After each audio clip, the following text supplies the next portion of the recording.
Hi, everyone. We are really in what's summertime. Well, we passed Memorial Day, and it is feeling like summer in many places. Although, boy, it's been so cold in a lot of the areas, or cold and then hot, and then cold and then hot. In some ways, it doesn't feel like summer yet because I surely don't feel acclimated. So this week on Doc Talk, kind of got a wide-ranging set of subjects, but all of these revolve around your health and you as our fire EMS public safety providers. All of the dangers now going on around in our world are really incredible, almost breathtaking.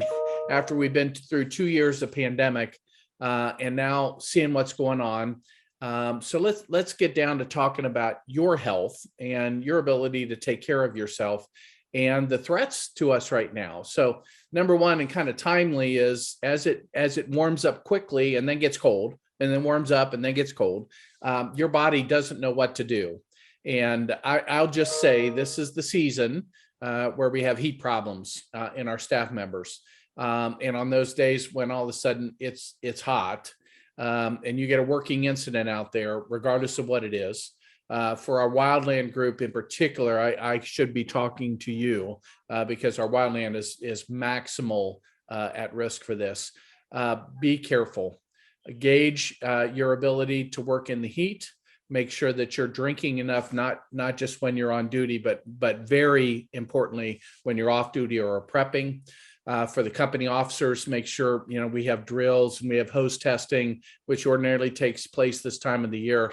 Make sure that for planned outdoor events, you have everybody well hydrated.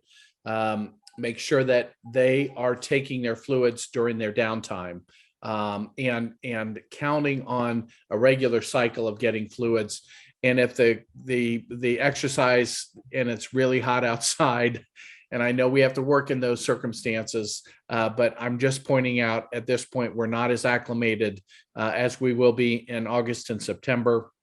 And these wide variations, when it gets cold at night, your body naturally loses extra water. So in the cold nights, you're pushing out all that extra fluid because your body says, I'm not ready for it to be hot all the time yet, so I'm going to get rid of extra fluid. And then when you need it the next day, when it's 95 degrees, it's not there. And so this is a tough time of the year for your body. Just be aware of that. Number two, the threats, the physical threats in our world right now have been higher than ever. So yesterday, two emergency departments where I worked were the sites of shootings. In Dayton, Ohio, in the emergency department, security guard was disarmed by a prisoner, shot by that prisoner. The prisoner then went through the hospital, find their way out, and outside shot themselves and killed themselves. Later in the day, in a hospital in Tulsa, Oklahoma, across the street from a very busy trauma center emergency department in the orthopedic clinic, a major shooting with 4 deaths. The headlines around fire and EMS people being shot have never been more prevalent. We are in a dangerous time. This week, there have been events where our fire apparatus is stolen, our ambulances are stolen, where we have been run over and killed out on the roads. We are in a very dangerous time. I wish I had a recommendation for how to be safe enough across all of these things in our world right now. And of course, we are just so grieving in regards to the loss of life in children and in the elderly, in gun events. And our ability to react to that is we're ready for trauma victims. We're gonna do great care as quick as we can. We're gonna know how to use our tourniquets and our trauma packs and our trauma centers. We are going to react to those in a positive way. A number of you during your downtime have participated in blood drives. and what an incredible thing to do, especially at the end of the pandemic here, for you to organize, participate in, or give blood when communities are in need, and they certainly are in need right now. So I urge you at this time, there's no event that should be considered completely safe. There's no site that's considered safe.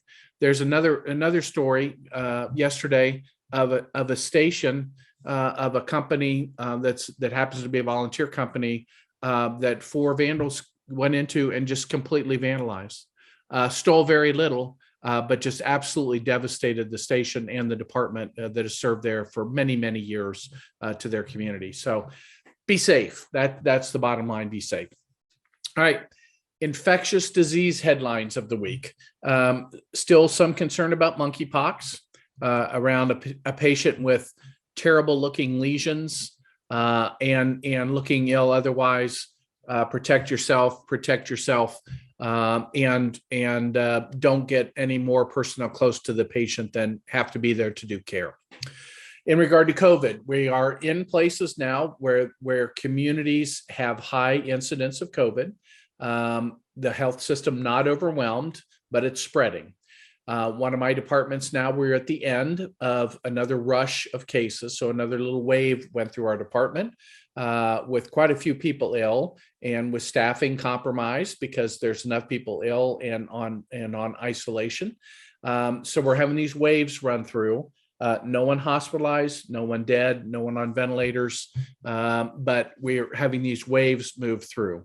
At that point, again, we are thinking about protection of the community and protection of ourselves, and that will be ongoing use of masks in patient care circumstances and in congested settings, wherever you are teaching, buying your groceries, interacting with the community, et cetera.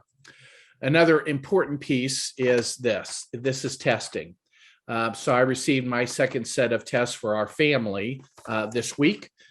So when symptomatic, you need to test yourself because even relatively minor symptoms of respiratory illness, and that's illness, is test worthy. And with free tests available from the federal government, and just go to free COVID tests, CDC, and you can pick up free tests for your family. At this point, they're offering up to 8 per family. So those are good things to have around. Their lifespan for these tests will be good into the fall, when hopefully we won't need them, but they'll be there if you do need them. It is kind of getting to the end of pollen season in most areas and in our highest allergy times. And so this is the time of year when ordinarily we wouldn't even be talking about respiratory illnesses. Kind of post Memorial Day, we really don't think much about respiratory illnesses at all. And a lot of the allergy related stuff is gone. Of course, poison ivy and other things are here, but the respiratory stuff usually is down. So respiratory symptoms now are a concern. Do the COVID test, stay away from other people. Make sure that if you have it, you take a full 5 days of isolation so that you're not spreading it to other people. Our new variant is very, very infectious. Number 2, what is going on about vaccinations? So the questions of the week: what are we doing now? What are we going to do into the future? Where are vaccination boosters in the system? So we are kind of looking now at 4 immunizing events, which may include boosters or episodes of illness. Right now, it appears that 4 immunizing events may produce the long-lasting immunity that is needed to keep you healthy for at least the foreseeable future. The formula can be two vaccinations and 2 illnesses, 3 vaccinations and 1 illness, 4 vaccinations spread out about the last 2 about 6 months apart from each other, and with if possible, a variety of vaccinations. And so intentionally people are mixing particularly Pfizer and Moderna vaccinations. For those of you who got a J&J, that counts as 2. And so 2 other events. Just making you aware, our best science right now says 4 immunizing events is where we need to be, at least moving into next fall. We will learn more about new variants, new waves, the potential that vaccinations will be tweaked moving into the fall. And by the fall, I'm talking about October, November. So that's the season. So we're 4 or 5 months away from that. If you were recently ill, like I was, I'm going to wait until the fall to see what the science is, to see if vaccines are tweaked and I may benefit from them. If they're going to be merged into another vaccination, which will be important this fall, which is the flu vaccination. If they're going to be blended together, I will wait and get that. It is certainly clear that we have a very spreadable variant right now of COVID going through our country, and that certain areas are affected in a really more rigorous way, and that they've had a lot of people starting to get sick again and a very high positivity rate. Fortunately, again, deaths not going up, hospitalizations and ventilators not going up. But it's still no fun to be ill, and I'm on the back end of my illness. It still was no fun to be ill. For those of you with children, this month we will likely get approval on Pfizer and Moderna vaccines for the 6 month to 6 years of age group. So we'll have that additional capability of vaccinating that population. That may additionally slow further waves because this may be passing through those young children and moving into working age and our senior populations. So a little bit to come in terms of what we're going to do this fall. What I do want to be clear about this fall and what you should be planning for, we are no doubt going to have a big season in the fall of respiratory illnesses. It will be flu, probably in a big way, because we've been very well protected for the last 2.5 years from influenza A and B.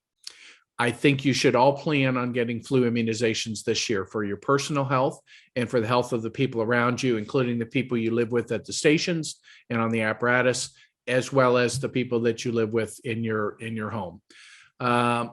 Number 2, that vaccination will be timed in September, October, because we may have an early influenza season this year. That is one of the things they're kind of looking at, that since we've been meandering along here with influenza A, and some of you know that it's in your community still. Here we are past Memorial Day, still talking about influenza A. That may meander around all summer long in ways that are not very usual at all, and have an early fall appearance. So influenza vaccinations should be on your radar for the fall, and getting immunized early as opposed to late. And if possible, getting immunized in a way that protects members appropriately for both coronavirus as well as the flu. And then thinking through other respiratory illnesses. So the streps, the RSV in the kids are other seasonal viruses and bacteria that go through at that time of the year will be important for you to think through. And then I'm hoping by then all of us will have had kind of a mental health break time. We certainly need it. A physical break time with a little vacation and relaxation that goes along with that. Be ready for a potentially busy fall in our communities with a lot of EMS related stuff. We will attempt to protect ourselves the best we can with vaccinations that are available. But just so you're aware, we have a 3-year debt to pay in terms of respiratory illnesses in the community. It may make your fall into winter very busy this year. So we covered a wide range of topics this week, and I'm sorry to take a little extra time to do that. It's really important, and it's important for our operations now. Please be safe. Think through the safety in your community and the many ways that we have to serve our community from all kinds of hazards. Number 3, acclimate as best you can. If you need to protect your crews and yourself, make sure that you do that. Otherwise, we're trying to get heat exposure built into our day so that we can get to that usual summer feeling of health and ability to operate no matter what's going on. Number 4, plan ahead going into the fall. We'll need that planning to make sure that we're ready to operate. So safe week, happy summertime. Let's all stay healthy and safe. Have a great week. DocTalk, beginning of June. Thanks all.